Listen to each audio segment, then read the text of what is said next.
The leafy city of Evanston is situated some 20 kilometers from Chicago along Lake Michigan.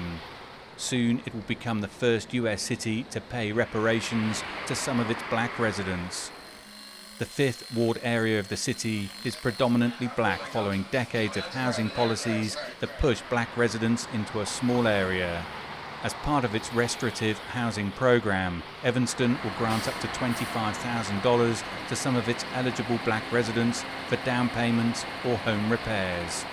Reverend Michael Neighbors is the president of the Evanston NAACP and the pastor at Second Baptist Church of Evanston. Evanston, like the rest of the country, had discrimination practices that were staunchly in place against black and brown people. So they couldn't live where they wanted to live. So these prejudices and discriminations, they have damaged in a large way the wealth of black people in Evanston.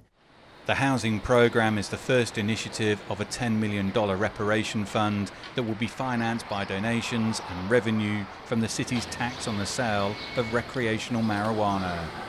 Before proceeding, the city first required evidence of the discriminatory practices and policies. Morris Dino Robinson is a local historian. He co-authored a report that detailed decades of discriminatory practices, including a land clearance ordinance in the 1940s. They used the guise of, we are rejuvenating communities and for better market value, but here are the properties we're targeting. And if you looked at the target market where it was, we're all in the black communities.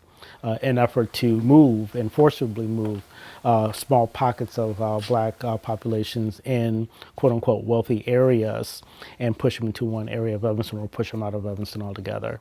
The initiative has critics. One local group says it is little more than a housing plan, only allows limited participation, and that reparations should focus on direct payments to black residents. I disagree with anybody saying that this is not reparations, but I also contend, as I've shared before, it's 4% of the 100% of the $10 million.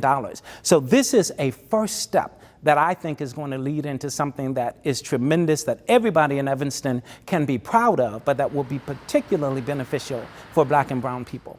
Despite those criticisms, those behind this reparations plan believe it won't hinder or impact the larger reparations movement. They argue that this should bring further discussion and focus to the issue while also delivering something tangible for residents.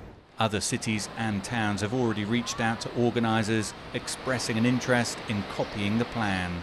This is the start of something that's a bigger movement that's growing.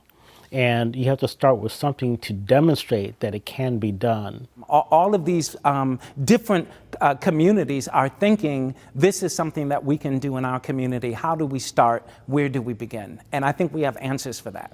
Organisers hope this is just the first step in redressing the debt owed to black residents. Dan Williams, CGTN, Evanston, Illinois.